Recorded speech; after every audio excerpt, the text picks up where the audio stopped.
reason all these speakers are related to me is because this 8-year journey to launch Canada's Human Connection Movement has been a challenge. Because a lot of times, when you're dismissed or people don't understand what you're doing or saying, the language you're using, a lot of people just kind of close off to you. And so the people who are here are the people who told me their stories that I did, who were open to sharing those stories because they were personal. And so this next story is, here we go. There's another story on the journey. I'm going to get through this one. This one's going to be much easier. Breath. Yeah, deep breaths. Thank you, Senator Allison. Okay, so here's the deal. So over here on my right-hand side are a bunch of goofy guys who I love to death. I used to work for Molson Canada. I used to sell beer for a living. I did that for 13 years. And as part of it, I started off in sales, but then I moved into the marketing department, and I ran brands. But I was always, deep down inside, I was always a sales guy. And, when you're a sales guy at heart, you love people. And it's really a bit of who I am today, and why I run this movement is because I learned in the beer business that people don't buy the beer of the company, they buy the person's beer. But there's a bunch of guys over here in the corner who I spent many years and many meetings. When I think of what creates relationships, high frequency, and shared experiences, this is what these guys over here are for me. They were lifelong friends that whenever I get the chances, some of you may have seen what happened is they came into the room and there was hugs, and I haven't seen one really old guy there, the short guy there. It's really, I haven't seen him in probably over 10 years, and it's like being back with an old friend. And so I tell you all this because the next story relates to my time at Bolsa. Is deep breaths, right? Because I'm about to introduce a gentleman and his dad, and his name is Mike Coss. And Mike was one of our colleagues.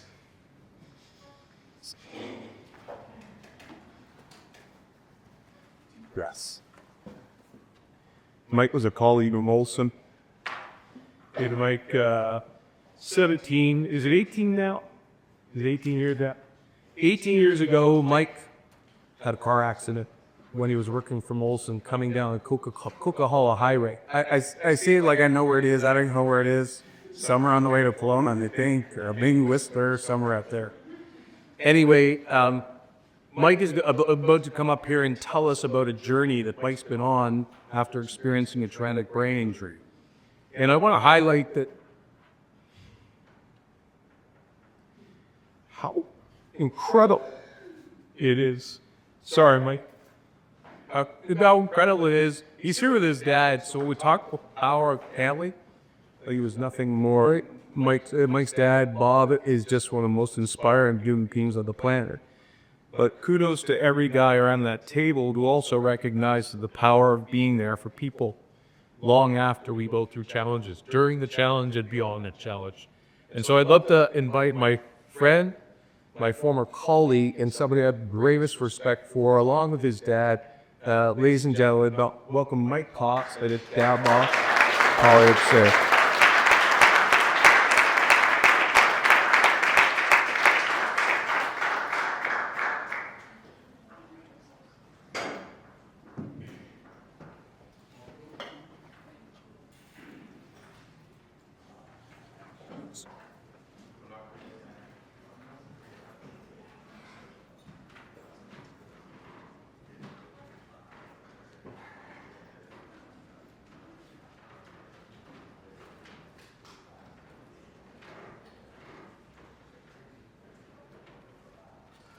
I am honored and proud to be sharing this very special moment with my son, Michael.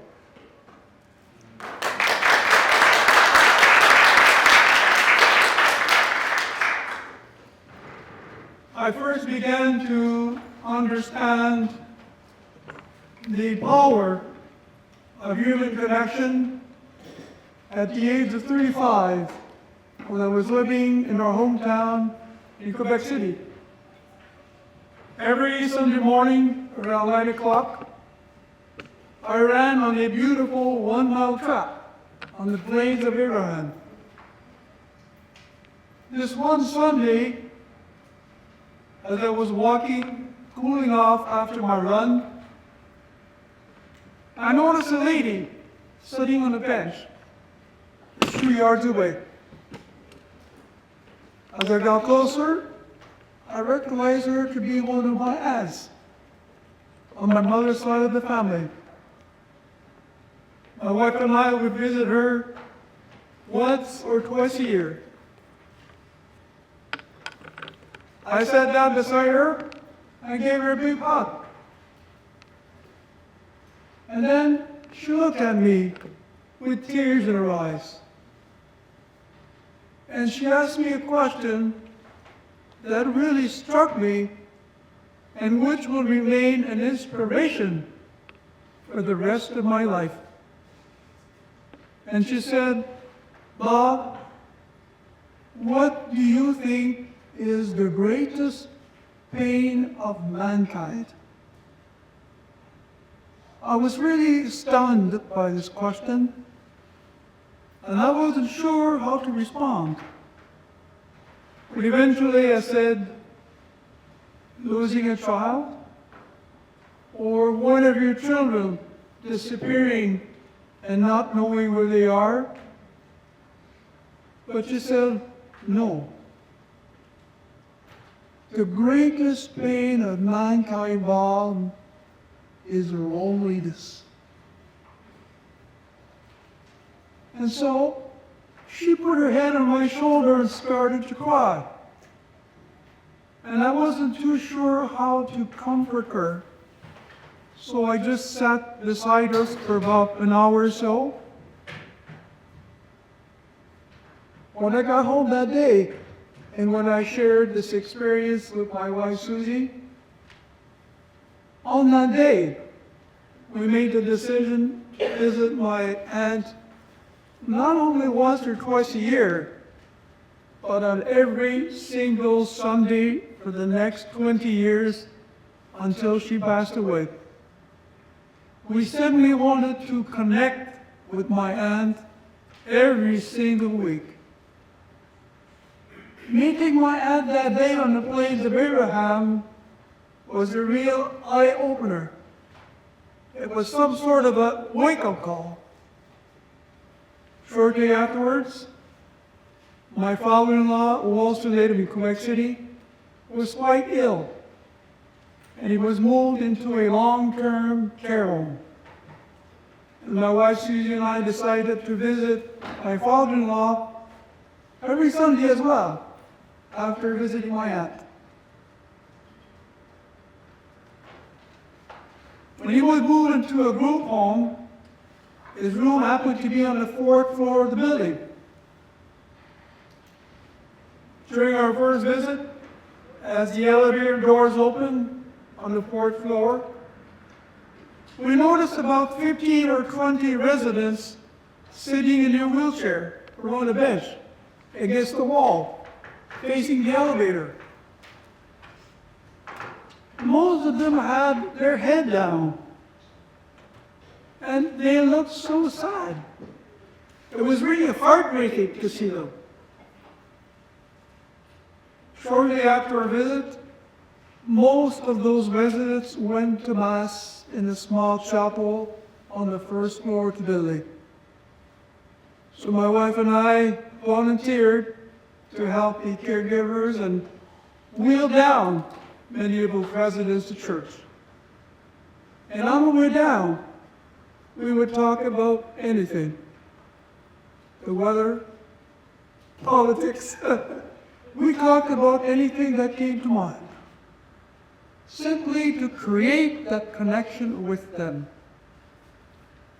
After our 4th or 5th visit, when the elevator doors opened on the 4th floor, most of those residents were looking at us with a smile on their face. They were looking forward to connect with us. And we were looking forward to connecting with them as well. On May 18, 2006, a life-changing event took place. Michael suffered a diffuse accidental brain injury in a motor vehicle accident. The worst possible injury a person could sustain. It left him in a coma for over 6.5 months. Prior to his injury, Michael was a social butterfly. He had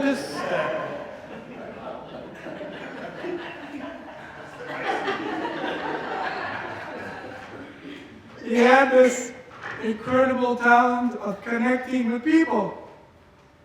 People enjoyed being with Michael, and they enjoyed connecting with Michael. He was happily married and the proud father of twin children. When he awakened from his coma, he could have given up. But instead, with his inner strength, his inner desire, his determination, and his commitment, he undertook numerous therapies and allowed him to continue making progress day by day, step by step. A new chapter in his life began. He had a new purpose in life: to connect with brain injury survivors and all their loved ones, to inspire them to do the best they can be in their own personal situation. My new purpose in life as his father is to accompany Michael in his journey. Thank you.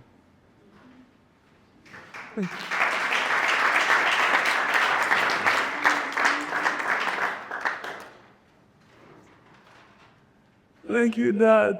Good afternoon, everyone.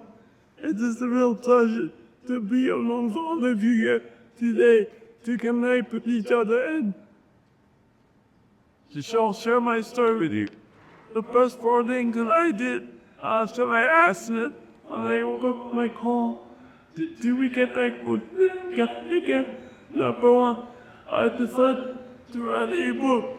Here I was in my condition, living life off of a wheelchair, power wheelchair with a headset.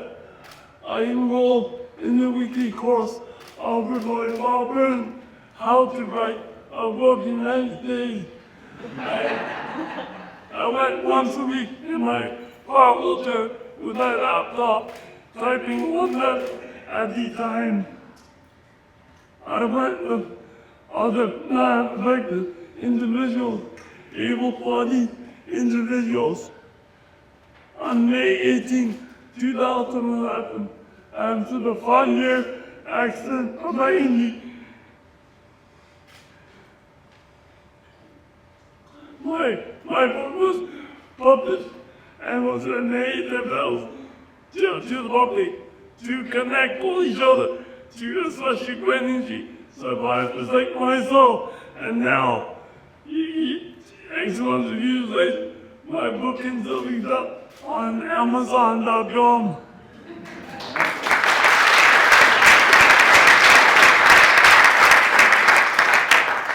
After writing my book, I felt that there was a need to connect in person with each other. So my family and I baptized jointly called the Tri-City Brain Injury Support Group, where we meet once a month to do various activities.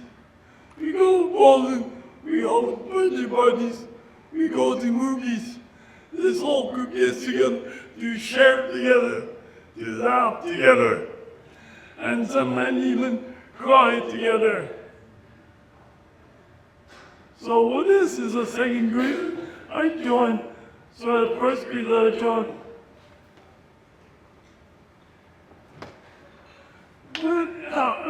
during my recovery, I got reconnected to the heightened co-worker pioneering people Marty, who now is a founder of the general project we hosted and created that anything is possible. Brain energy survivors indoor, where we would have anywhere from 40 to 60 brain energy survivors on each call. This call was created to connect, to educate, and to inspire brain energy survivors from coast to coast. We would invite one brain energy survivor as a featured speaker. And then we would also invite one other professional as a to give his or her perspective on their profession, like a physical therapist, speech therapist, occupational therapist, like that. So this one, I was gatekeeper for about 2 years, so we did this once every 2 months. The last thing that I did was to get reconnected with mankind again is because I am very grateful for having been so well supported over the past 18 years of my term of recovery. And I said to myself, what a better thing to do than to get connected with future healthcare professionals like doctors, OTs, nurses, etc. So I enrolled in a course called, I enrolled as a UBC healthcare mentor for 5 years. My role was to share with the students how I have navigated the healthcare system over the last 18 years. So that, like I said, as a great professor to be a part, that was my way of giving back and showing them how people I was, etc.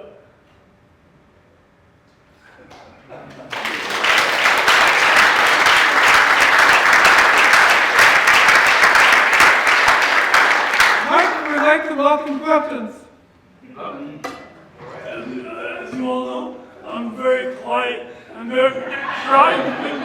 So now I'd like to welcome any questions either my boss or myself about my connection before my accident, connection now post-accident, or any of the therapies undertaken for me, which allowed me to be what you see and what to be here today.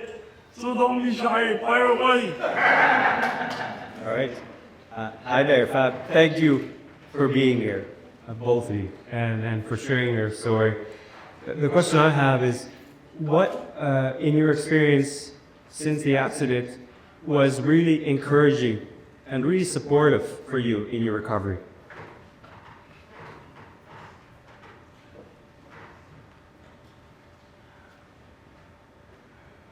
I would say that the thing that kept me going was encouraging to be because as you see now, here I am, an 18-year TBI survivor. But you know what? Even though it's 18 years, I still continue to this day to make small but noticeable progress with my recovery, whether that be step by step, breath by breath. And I'll say this because I'm under the umbrella of work safe PC, because my injury happened at work 18 years ago.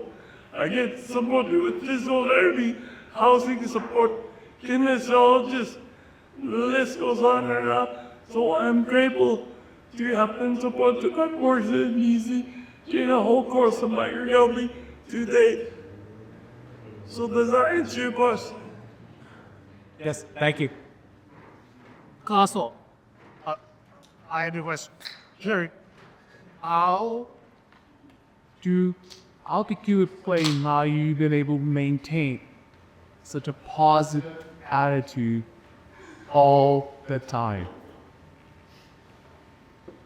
No.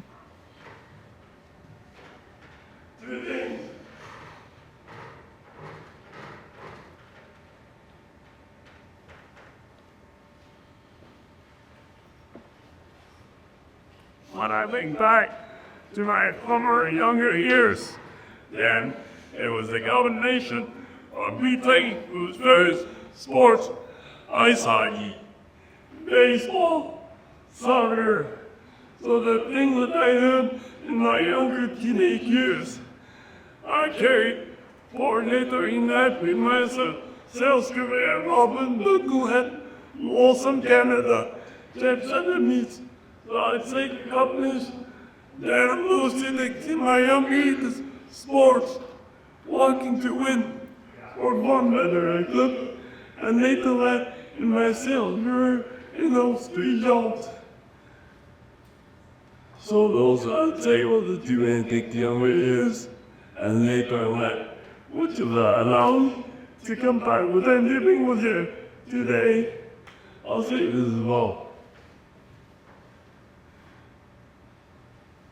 Now once,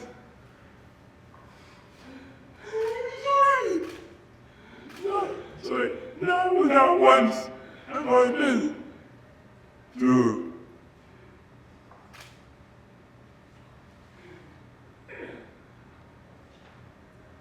any diversion or through a pop period. You know what? I remember each day with a song.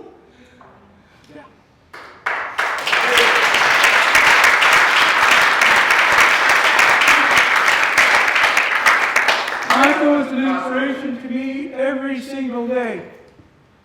No matter what adversity, no matter what challenge, no matter what conflict that Michael faces every day, he always wakes up with a smile on his face, and he always goes to bed at night with a smile on his face. He is a true inspiration to me each and every day of my life.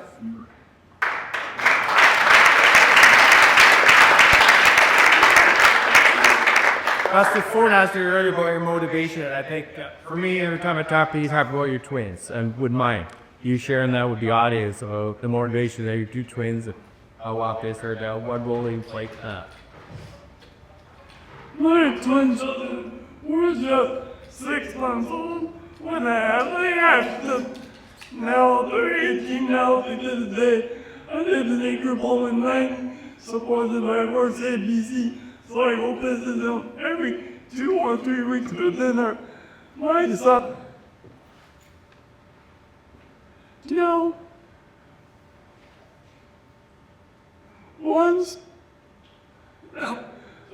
wants to be a firefighter. So he's studying now. He's up to his CIT and he had a trade to then to be a firefighter. And his twin sister, my daughter, wants to be Ethan is all just like him. And the reason why, they chose those 2 professionals was this.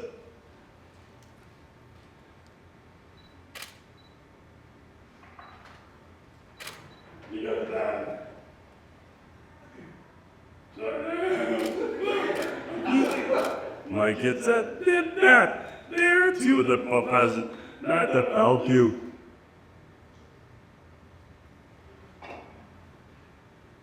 In here. Sorry, Jenny, I make up me so far. Well, that makes me so proud. So how did I know? My accident not only happened to connect each other, to inspire each other, but I can play a positive role model. And I took them life. No, so in my condition from coma to power wheelchair to 5 years of address to that man in a wheelchair to that a quad gate and now I'm using a single gate where I'm lonely stairs. To be next time make sure you stairs to the railroad there.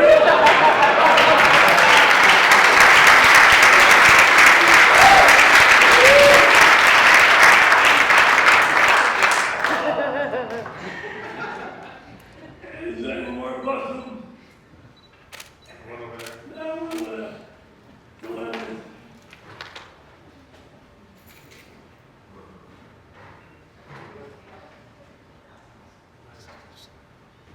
So, my question, I guess, is more around.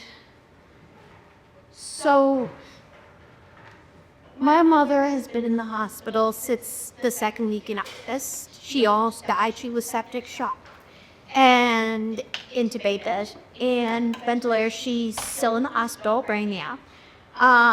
And while she was in the ICU, my grandfather got out her father. And I think my question more comes up with the idea of, I know after my grandfather passed 2 weeks, Andrew September, I seen mom, because she wasn't able to go up and say goodbye to her father, become sad, become just hurt by that. So I think my question is, when you were in the hospital and stuff, what was the importance of being happy to everyone and just kind of be connected to everyone in your life and that helping you in your recovery? Does that make sense? That makes sense. I was like that to answer it because again, when I was in the hospital, I was on so many beds. I was up there. I was not aware of my father would be the best person to answer your question is because he was by my bedside. 24/7 with that you get the answer, but Oh, Michael was in a coma at the Royal Columbian Hospital. My wife and I would visit him daily. We would spend 24 hours, we would alternate 12 hours each. And the support that the nurses and all the medical staff provided us was such an inspiration. Each day we walked into Micah's room, the nurses and the doctors always gave us hope. And I think it's the hope that really made us remain positive each and every day. Because we knew that somehow, sometime, Michael would awaken from his coma. And so it's really through the nurses and the medical staff that created, through their communication with us, their connection with us, they created that hope.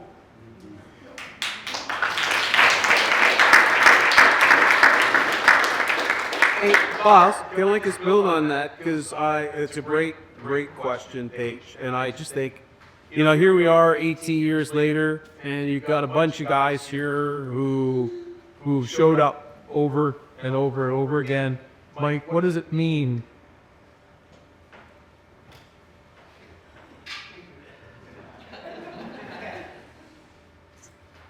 have those as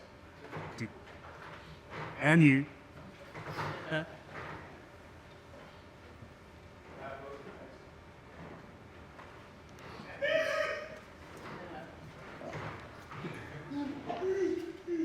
I just do the crying for you.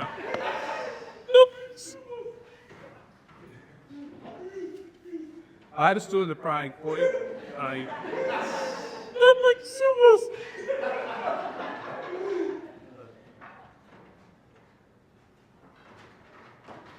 Okay, I answered what something was in.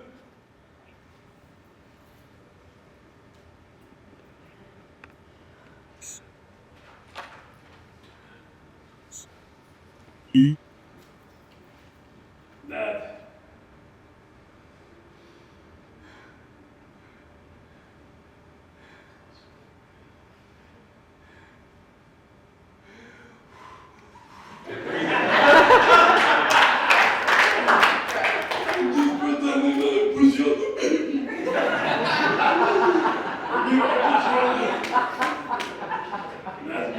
people over there. It was my former employer, Molson, Canada.